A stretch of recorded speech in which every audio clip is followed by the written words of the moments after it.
batismo de Jesus. Então eu queria convidar você a abrir a sua Bíblia no Evangelho de Lucas, no capítulo 3, a partir do versículo 21. Lucas 3, 21 diz assim: Ao ser todo o povo batizado, Jesus também foi batizado. E aconteceu que, enquanto ele orava, o céu se abriu, o Espírito Santo desceu sobre ele em forma corpórea como pombo, e do céu veio uma voz que dizia: Tu és o meu filho amado, em ti me agrado. Ora, Jesus tinha cerca de 30 anos quando começou o seu ministério. Era, conforme se pensava, filho de José, filho de Eli. E eu quero ver também uma outra passagem paralela a essa, que é em João capítulo 1, versículo 29. Diz assim: No dia seguinte, vendo que Jesus que vinha em sua direção, João disse: Eis o Cordeiro de Deus que tira o pecado do mundo. O batismo de Jesus é o primeiro evento da vida pública de Cristo. E, em virtude da sua importância, esse evento ele é relatado nos 4 evangelhos. Não apenas nos 3 evangelhos primeiros, Mateus, Marcos e Lucas, que são os evangelhos sinóticos, porque é sinótico porque tem passagens que são comuns a eles. O evangelho de João ele se diferencia um pouco, mas o evento do batismo de Cristo, ele está relatado nos 4 evangelhos. E antes de seguir, eu queria só fazer um esclarecimento inicial sobre o batismo. Ontem o pastor Pedro esteve batizando, vários irmãos e irmãs aqui lá na antiga Unicesur, e vários irmãos desceram as águas confessando a Jesus. O batismo, a palavra grega para batismo, tem 2 substantivos, que é baptisma ou baptismo, que significa mergulho, que ambos vêm do verbo grego baptizo. E esse verbo significa mergulhar, imergir. Portanto, o batismo, segundo, para ser fiel à própria palavra, ele tem um caráter de imersão e não de aspersão. Então, o batismo bíblico, nós entendemos que ele é por imersão, para fazer jus ao próprio significado da palavra, que é mergulhar e imergir. E também porque o batismo ele tem um significado, uma simbologia de morte e ressurreição. Ninguém é sepultado colocando terra na cabeça. Você coloca a pessoa debaixo da terra, não é verdade? Então, assim é o significado do batismo, só para você entender. Quando João Batista ele surge no deserto, chamando as pessoas ao arrependimento e promovendo o batismo, João Batista não estava fazendo algo novo. Por quê? Porque o batismo ele já era conhecido do povo judeu, já era uma prática comum naquela época. Desde o Antigo Testamento, havia a prática de se banhar para se purificar. Não sei se vocês lembram, mas lá em 2 Reis, quando Naamã veio buscar o profeta para ser curado de lepra, o que foi que o profeta disse? Vá e mergulhe 7 vezes no rio. Qual era o intuito? Era de se purificar. Então, o povo de Israel já convivia com essa ideia do batismo. Então, quando João Batista veio batizando, ele não veio com nenhuma novidade. Qual foi a novidade, então, que João Batista trouxe? A novidade que João Batista trouxe, querido, foi a seguinte: porque na época não se batizava os judeus, se batizava quem? Os prosélitos. Quem eram os prosélitos? Eram aqueles gentios. Quem era gentio? É quem não era judeu. Então, os gentios, quando eles se convertiam ao judaísmo, eles queriam aderir à fé judaica, então eles eram não apenas batizados, mas eles eram também circuncidados. Então, os irmãos que desceram as águas batismais estão no lucro, porque apenas precisaram mergulhar e não passar pela circuncisão, porque senão, provavelmente, os que se batizaram não estariam aqui no culto hoje.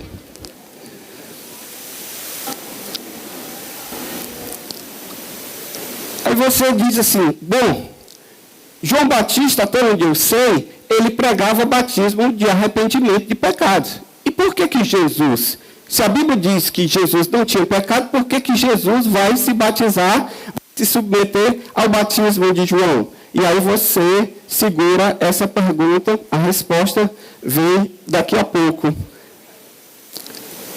O fato é o seguinte, é que esse evento do batismo de Jesus, ele tem algumas verdades importantes para nós, que esse texto que nós lemos, eu queria ressaltar com você e trazer a sua atenção, a sua reflexão nessa noite. O que é que nós podemos aprender acerca do batismo de Jesus nesse texto? Primeira coisa, é que nós devemos viver com propósito, pois a vida não é um eterno ensaio. Grave isso. Você precisa viver a sua vida com seriedade, com propósito. Por quê? Porque a vida ela não é um eterno ensaio. Pastor, o senhor está querendo dizer o que com isso? Vamos lá. Durante 30 anos, Jesus viveu provavelmente como simplesmente um carpinteiro lá em Nazaré. Jesus, a primeira vez que ele aparece em público para iniciar a sua missão, que ele veio aqui na terra, é aqui no batismo. Até então, ele vivia como que no anonimato em relação à sua missão.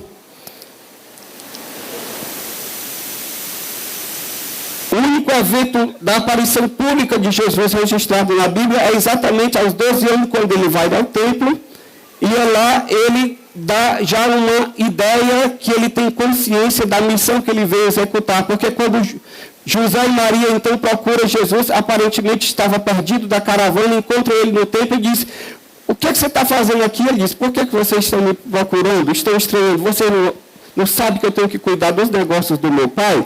Então, nessa época, Jesus já tinha consciência da sua missão. Mas ele ainda não havia iniciado a sua missão. A sua missão ele começa quando ele tem 30 anos de idade. E esse evento, Deus marcou, Deus criou esse evento do batismo de João para que Jesus pudesse ser apresentado publicamente como o Filho de Deus, como o Messias, como o Cordeiro de Deus que tira o pecado do mundo. Tanto é que o próprio João Batista diz em João 1,31, ele diz: eu vim batizando com água, a fim de que ele fosse manifestado a Israel. Então, aquele evento do batismo de João, ele tinha um propósito. Não era simplesmente batizar as pessoas que estavam se arrependendo dos seus pecados, mas era que, através daquele evento, Jesus pudesse entrar no palco da história e, a partir dali, iniciar o seu ministério. Querido, deixa eu dizer uma coisa. Chega o tempo de Jesus iniciar o seu ministério. Jesus ele não saiu de casa aos 30 anos para iniciar o seu ministério por acomodação. Às vezes você diz: mas por que Jesus iniciou seu ministério apenas com 30 anos? Jesus iniciou seu ministério com 30 anos porque, de acordo com o Antigo Testamento, o homem só era considerado plenamente maduro quando ele tinha 30 anos. Isso está lá em Números 4,47, que era a idade que os levitas começavam o seu serviço. Na cultura judaica, aos 12 anos, a criança era considerada adulta. Mas, plenamente adulto, só aos 30 anos. E é exatamente aos 30 anos que Jesus entra no palco da história para iniciar o seu ministério. A vida chega um momento, chega uma época em que a fase de preparo, ela precisa ceder espaço para a fase da execução. Entende? Jesus passou 30 anos se preparando, estudando a lei, a Torá, para que quando ele pudesse entrar no palco da história, ele está plenamente maduro e plenamente preparado para aquilo que ele iria enfrentar. Querido, o processo de amadurecimento ele tem um tempo limitado. Você não pode se esconder atrás do preparo. Porque a vida ela não é um eterno ensaio. Não, um dia vai dar certo. Um dia eu vou assumir responsabilidade. Um dia as coisas vão acontecer. Por enquanto eu estou aqui só me preparando. Não. A fruta madura, ela precisa ser colhida e consumida, porque se ela não for colhida e consumida, o que é que acontece? Ela apodrece. Se essa fruta ela não é colhida no tempo correto, ela não cumpre a sua função. O que é que eu estou querendo dizer com isso? Que o próprio Jesus, que passou por esse processo de amadurecimento, chega um momento na vida em que ele entra para o palco da história e ele começa o seu ministério. Assim também na minha vida e na sua vida, nós não podemos ficar simplesmente esperando as condições ideais para a gente poder fazer alguma coisa. Sabe por quê? Porque condições ideais de pressão e de temperatura você nunca vai obter em lugar nenhum. Sempre vai ter uma dificuldade, sempre vai ter um problema, sempre vai ter um sinal, sempre vai ter algo que pode dar errado, mas não é por causa disso que você vai ficar se escondendo, não é por causa disso que você vai ficar parado, porque chega uma hora em que você tem que entrar no palco da vida. A vida te chama. Como cristão, é muito bom você vir ao culto, você adorar a Deus, você se converteu, ainda é um bebê na fé, então você vai ser treinado, você vai ser discipulado, você vai passar por um GC, você vai para a escola bíblica, você vai crescer um pouco, mas você não pode, com 10 anos de igreja, a pessoa diz assim, e aí meu irmão, eu ainda não sei o meu ministério, ainda não sei o que eu vou fazer. E você fica ensaiando e você fica patinando. Ei, deixa eu te dizer, chegou a hora de você ser ativado, usando a palavra aqui do pastor Pedro, amém? Chegou a hora de você dizer, olha, eu vou fazer algo, eu vou cumprir a minha missão, eu vou cumprir o meu chamado, eu vou cumprir o meu propósito. Amém? Você não pode ficar esperando por conta da pandemia, por conta das coisas. Deus quer que cada um de nós cumpra a sua vontade e o seu ministério. A vida real, ela não aceita ensaios. A vida real, ela não aceita que você fique se escondendo. Nós precisamos de pessoas maduras, partirmos para a frente de batalha. E cantarmos aquele cântico, aqueles antigos lá da Assembleia de Deus que cantavam aquele hino que diz, eu quero estar com Cristo, onde a luta se travar, no lance imprevisto, à frente me encontrar. Amém? Glória a Deus. Se você quiser cumprir o seu propósito de vida, você precisa sair do ninho, você precisa voar, você precisa ampliar os seus horizontes. Sabe o que é que acontece com a águia quando ela está com preguiça de voar, o bebezinho fica lá, a águia mãe olha e diz, esse menino já está na hora de voar. Aí ele fica lá, mas está tão bom aqui, eu não tenho que matar ninguém, eu não tenho, aqui a comida chega no bico. Aí o que é que os pais fazem? Eles vão, tiram do ninho todas as proteções, tudo aquilo que é palha, pena, tudo aquilo que dá conforto, que aquece e deixa só os espinhos. Aí o bichinho fica. Aí ele começa a se incomodar. E aí ele entende que está na hora dele voar. Então deixa eu te dizer, pode ser que Deus tire alguns confortos seus. Pode ser que Deus tire alguns apoios seus, que você está aí se segurando para que você possa começar a exercitar a sua fé. Para que você possa começar a andar e a viver a vida cristã. Porque você não pode ficar eternamente esperando as coisas melhorarem. Amém? Precisamos deixar tudo aquilo que nos atrapalha e seguir o caminho que Deus escolheu para nós. É isso que a Bíblia diz lá em Hebreus 12:1.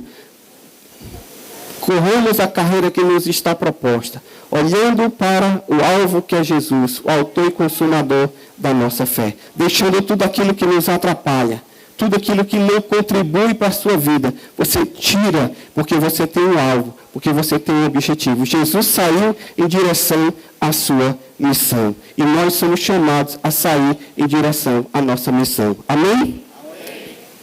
Segunda coisa, o batismo de Jesus me ensina uma verdade muito importante. Qual é a verdade?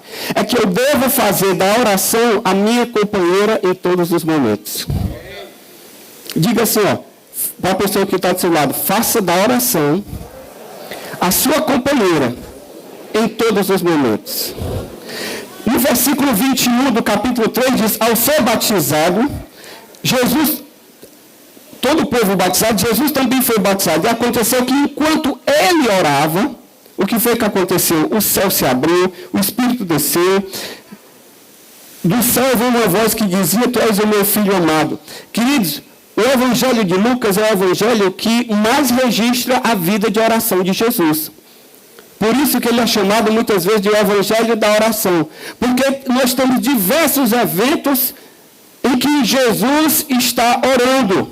E antes de cada momento decisivo da sua vida, Jesus está orando. Em Lucas 3:21, ele orou aqui no batismo nas águas.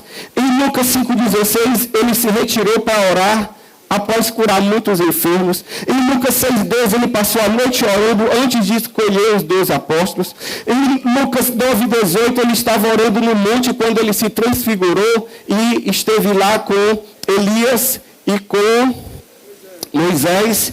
Em 10:21, ele orou agradecendo ao Pai quando os discípulos voltaram da missão, louvando a Deus e agradecendo por tudo aquilo que Deus tinha feito através da vida deles. Em Lucas 11:1, ele estava orando quando ele ensinou aos discípulos a oração que ficou conhecida como a oração do Pai Nosso.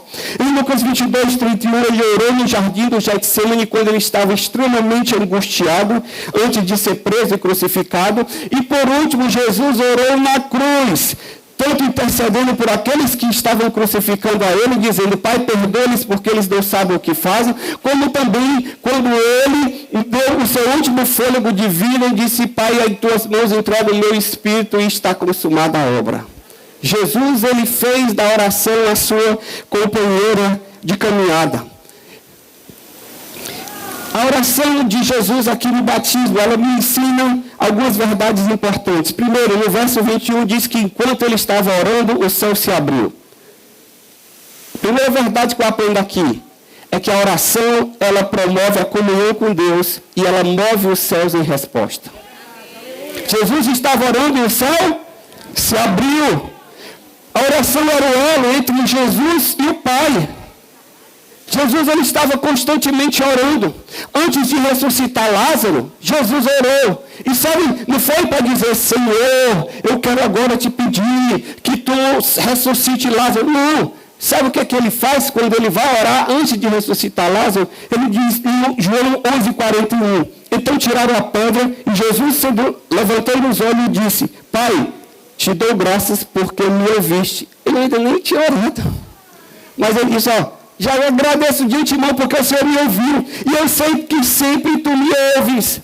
Jesus, ele tinha uma vida de oração porque ele sabia que a oração move os céus. A oração, ela rasga o céu para você, meu querido. Saiba de uma coisa, aprenda que Jesus, ele vai se batizar e ele está lá na fila, o último da fila, e ele está orando enquanto ele está se batizando, esperando a sua vez de descer as águas. Por quê? Porque Jesus fez da oração a sua companheira de caminhada. A pergunta que eu quero fazer para você é a seguinte, você está vivendo debaixo de céus abertos? Porque Jesus orou e o céu se abriu. Será se nós estamos aprendendo a orar para ver o céu se abrir sobre a nossa vida? Existe um slogan daquele William Douglas, que é especialista em aprovação de concurso, que ele diz o seguinte, ele dá o seguinte conselho aos concurseiros, não estude para passar, estude até passar. E eu quero dizer agora para você o seguinte, não ore apenas uma vez para acontecer, ore até acontecer. Amém? Ore até acontecer. Sabe qual é o nosso problema? É que às vezes a gente pede uma vez e esquece. E simplesmente não ora mais, simplesmente não pede mais, deixa aquilo de lado. Ei, deixa eu te fazer uma pergunta. Quando você quer uma coisa, você não fica insistindo até conseguir? Olha a criança. A criança diz, mãe, eu quero pirulito. Não, minha filha, agora não. Mãe. E fica puxando e fica até conseguir. A mãe diz, eu vou dar para poder me livrar. Por quê? Porque a insistência, ela demonstra o seu interesse. Então, deixa eu lhe dizer, faça da oração da sua companheira. O Espírito Santo desceu na oração de Jesus. O céu se abriu, o Espírito Santo desceu. Ei, deixa eu te dizer o segundo segredo aqui da oração. É que a oração, ela traz o derramamento do Espírito e ela traz a capacitação de Deus sobre a sua vida. Porque quando o Espírito vem, o Espírito, ele vem com poder, o Espírito vem com sabedoria, o Espírito vem com capacitação. O Espírito Santo veio sobre Jesus e deu a ele o poder que ele precisava para realizar o seu ministério que estava para começar. E Jesus, ele fez o que fez do poder do Espírito Santo. Por quê? Porque ele tinha um canal aberto com Deus. Ele era cheio do Espírito Santo. Tanto que lá em Atos, no capítulo 10, no versículo 38, quando vai falar da vida de Jesus, ele diz o seguinte: como Deus ungiu a Jesus de Nazaré com o Espírito e com o poder. Jesus fez o que fez. Não era simplesmente porque ele era filho de Deus. Jesus fez o que fez, porque quando ele orou, o Espírito Santo desceu sobre ele. E o Espírito Santo está aqui, disponível para mim e para você. Você crê nisso? Pois então nós precisamos agir de acordo. A gente precisa dizer: Espírito Santo, eu quero um mover do Senhor da minha vida. Eu quero a capacitação do Senhor. Eu quero o agir do Senhor sobre mim. Você não pode, querido, ter uma arma poderosa, que é o poder do Espírito Santo, e você simplesmente desprezar, simplesmente não fazer de conta que não existe. Ei, você está aqui numa igreja pentecostal, amém? É por isso que a gente ora por cura. É por isso que a gente ora crendo em milagre. O que nos distingue como pentecostal não é apenas o fato de você falar em línguas, não. Falar em línguas é um dos aspectos, mas é que nós cremos na atualidade dos dons e do poder do Espírito. E o Espírito Santo, ele é derramado quando nós oramos e nós clamamos a Deus sobre as nossas vidas, amém? Como homem, Jesus precisou ser revestido do poder do Espírito Santo. Por quê, pastor? Porque é o Espírito Santo que nos dá poder para nós cumprirmos a nossa missão. Jesus não teria sido bem-sucedido se ele não tivesse o poder do Espírito Santo. Como é que Jesus iria ressuscitar mortos? Como é que Jesus iria curar enfermos? Como é que Jesus iria expulsar demônios? Tudo isso ele fez debaixo do poder do Espírito Santo. E foi ali no batismo que ele recebeu esse poder. E foi esse poder que capacitou a Jesus para o próximo grande teste na vida dele, que foi a tentação no deserto logo em seguida. Querido, deixa eu lhe dizer, se você quer viver em vitória, busque o Espírito Santo, busque a presença de Deus, busque o poder e a manifestação da graça de Deus.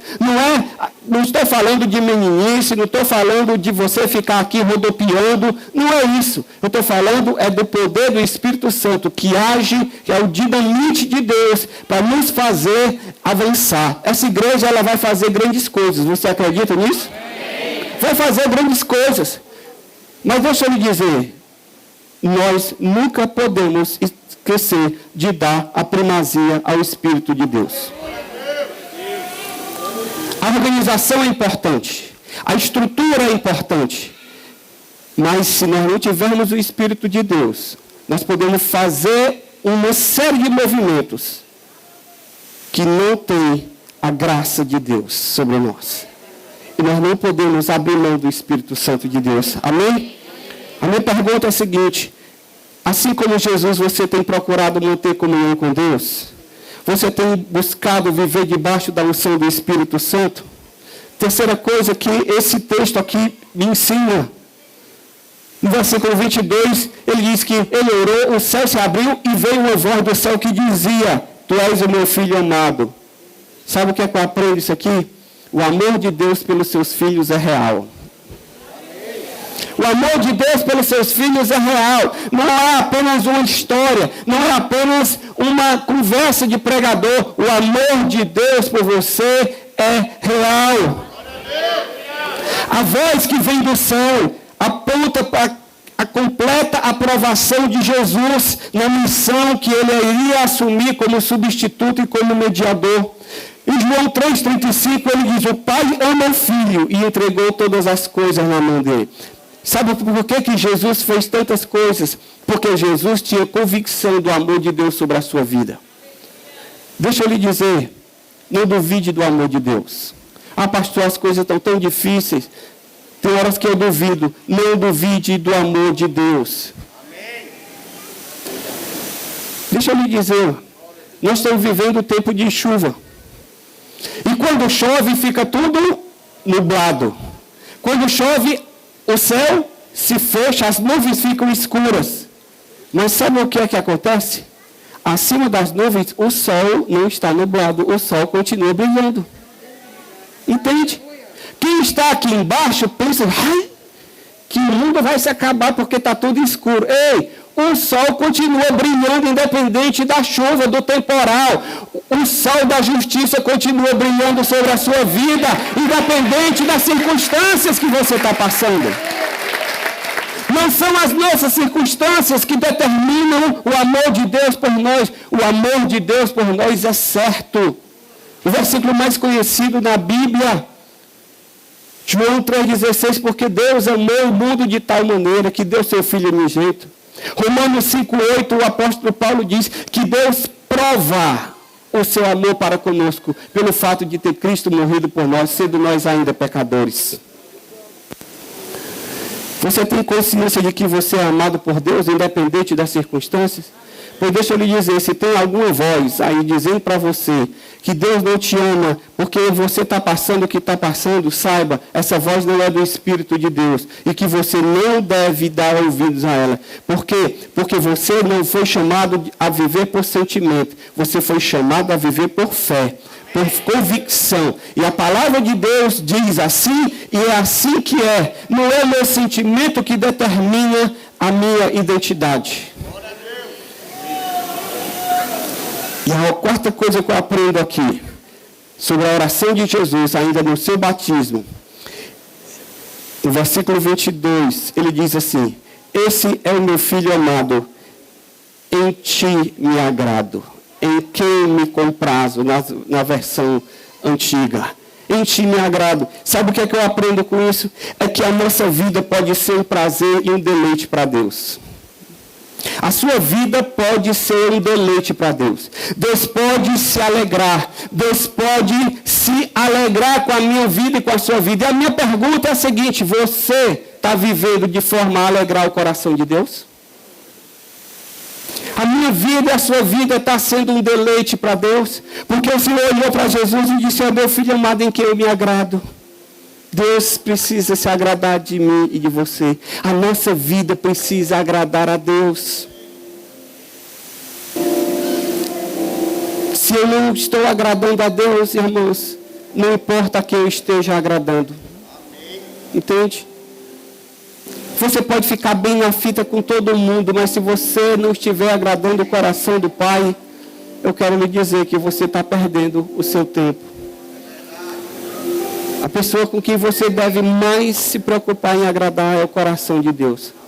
Porque se você alcançar a graça diante de Deus, as pessoas é consequência. Agora, se você perder a graça de Deus, você pode ser benquisto por todo mundo, que aquilo não tem valor eterno.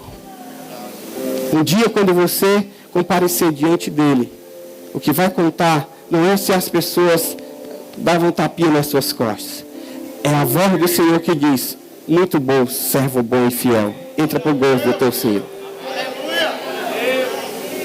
É isso que deve mover o nosso coração. Jesus agradou a Deus, sabe por quê? Porque satisfez as exigências de Deus. Pastor, se João Batista batizava para arrependimento e Jesus não tinha pecado para se arrepender, por que Jesus foi se batizar? Muitos acreditam que Jesus foi se batizar simplesmente para nos dar um exemplo. E não foi. Jesus não foi se batizar simplesmente para nos dar um exemplo para a gente se batizar também. O próprio Jesus disse, Mateus 3,13, acompanhe comigo o que é que ele disse. Por esse tempo Jesus foi da Galileia para o Rio Jordão, a fim de que João o batizasse. João, porém, quis convencê-lo a mudar de ideia, dizendo, Eu é que preciso ser batizado por você e você vem a mim? Mas Jesus respondeu: deixe por enquanto, porque assim nos convém o quê? Cumprir toda a justiça. E então ele concordou. Sabe por que Jesus se batizou? Jesus se batizou para cumprir a justiça de Deus. O que é isso, pastor? Jesus se batizou para obedecer à lei de Deus, para fazer a vontade de Deus. Porque Jesus, ele se colocou entre os pecadores. Ele se identificou com aqueles a quem ele veio salvar. Foi por isso. Jesus, ele quis se identificar com aqueles que ele veio salvar para poder mostrar para eles que eles precisavam se arrepender. Jesus, quando veio se batizar com João, Jesus estava dizendo o seguinte: o que João está dizendo, que é necessário arrepender-se, é verdade. Todos vocês precisam se arrepender. E eu estou aqui entre eles para poder confirmar essa verdade, apesar de não ter pecado. Jesus, ele veio cumprir a justiça de Deus, porque Jesus se identificou conosco. O fato de Jesus ter se identificado com a humanidade trouxe consequências graves para a vida de Jesus. Não foi simplesmente um simpatizante. Jesus disse: eu simpatizo com você, Pedro, eu simpatizo com você, Júnior, eu simpatizo com você, Maria, eu simpatizo com você. Não, quando Jesus se identificou conosco, aquilo trouxe consequências graves para a vida dele. Sabe por quê? Porque ele assumiu a nossa humanidade para nos representar diante de Deus e nos fazer aceitáveis diante de Deus. Em 2 Coríntios, Paulo diz lá no capítulo 5, 21, aquele que não conheceu o pecado, Deus o fez pecado por nós, para que nele fôssemos feitos justiça de Deus. Ei, Jesus, ele veio ao mundo como nosso representante, como nosso fiador. Jesus, ele assumiu aquilo que era para mim e você, o castigo. É isso que a Bíblia diz lá em Isaías 53, 6. Todos nós andávamos desgarrados como ovelha, cada um se desviava do seu próprio caminho, mas o Senhor fez cair sobre ele o pecado de todos nós. 1 Pedro, carregando ele mesmo no seu corpo, no madeiro, os nossos pecados. Olha as consequências para a vida de Jesus. Aquele que não tinha pecado, se fez pecado por nós, se identificando conosco. Foi por isso que ele se batizou. Foi por isso que ele desceu ali às águas, para cumprir a justiça de Deus.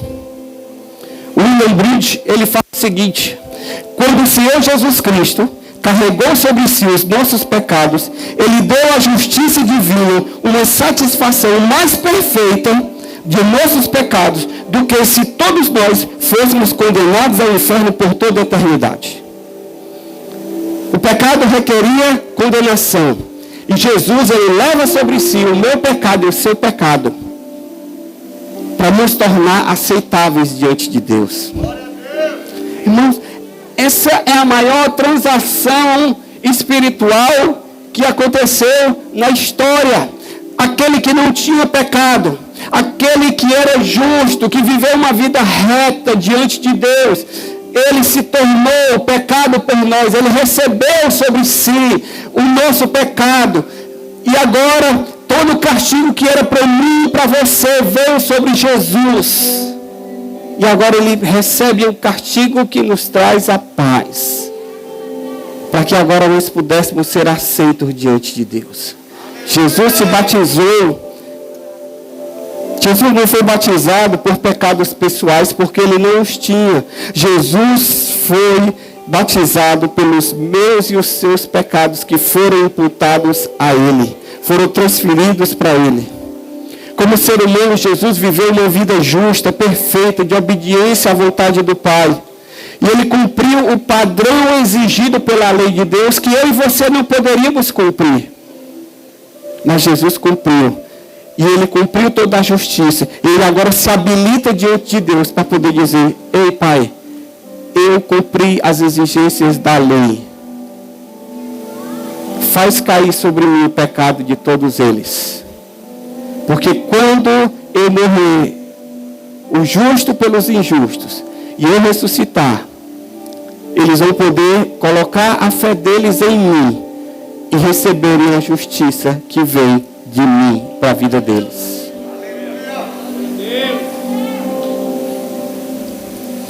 Matthew Henry, um comentarista bíblico, ele diz: a nossa salvação é tão bem projetada, tão bem harmonizada, que Deus pôde ter misericórdia dos pobres pecadores e estar em paz com eles, sem nenhum prejuízo de sua verdade e da sua justiça. Deus fez cair o pecado sobre Jesus, para que Ele pudesse nos perdoar simplesmente sem fazer vista grossa, porque o pecado foi punido.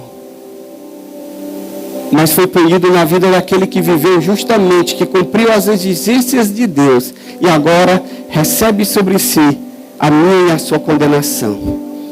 E hoje nós podemos receber a absolvição por causa da nossa fé no seu sacrifício. Você já rendeu a sua vida a Cristo? Porque você entendeu isso? Você entendeu o perdão de Jesus? E você hoje desfruta de certeza de vida eterna? Se você está aqui nessa noite e você ainda não entendeu isso, se você não tem certeza da vida eterna, do perdão dos teus pecados providenciado por Jesus, eu quero lhe dizer, você está entre aqueles que precisam, a semelhança dos que ouviram João Batista dizer: arrependei-vos, arrependa-se, volte-se para Jesus. E por fim, que o meu tempo já está estourado, agradeça a Jesus, porque Ele fez aquilo que para você e para mim era impossível. No versículo 29 do capítulo 1 de João, Jesus foi identificado como o Cordeiro de Deus que tira o pecado do mundo. João 29, no dia seguinte, vendo que Jesus vinha em sua direção para se batizar, João disse: eis o Cordeiro de Deus que tira o pecado do mundo.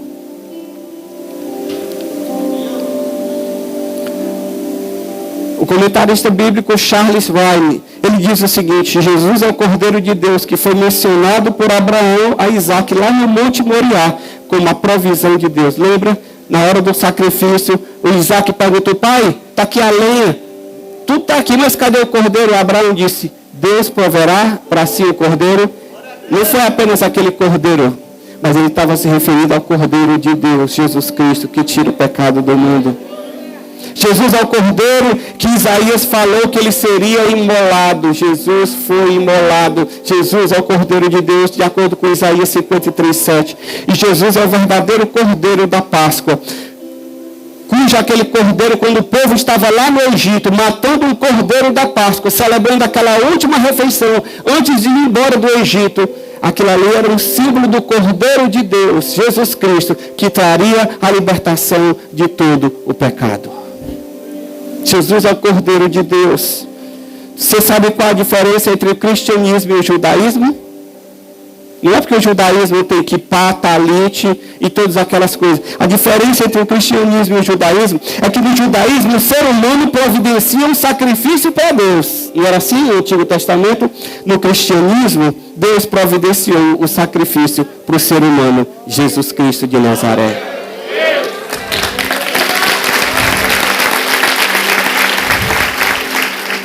Jesus, como Cordeiro de Deus, para encerrar, ele ofereceu um único sacrifício, perfeito, completo e definitivo. Sua obra foi suficiente, por isso que ela é irrepetível. Está errada a Igreja Católica, me permitam dizer, quando ela diz que a cada missa o Cordeiro é sacrificado. O Cordeiro não é sacrificado. O Cordeiro já foi sacrificado uma única vez. Pastor, onde é que tem isso? Hebreus 9:24. Porque Cristo não entrou em santuário feito por mãos humanas, porém no próprio céu, para comparecer agora por nós diante de Deus. Ele não entrou para oferecer a si mesmo muitas vezes, como sumo sacerdote entra todos os anos no Santo dos Santos. Ao chegar ao fim dos tempos, ele se manifestou uma única vez por todas, para aniquilar o pecado por meio do sacrifício de si mesmo. Jesus, na cruz, ele disse: está consumado. Sabe o que é isso? No tempo verbal grego, é que aquilo que eu estou fazendo não vai precisar se repetir.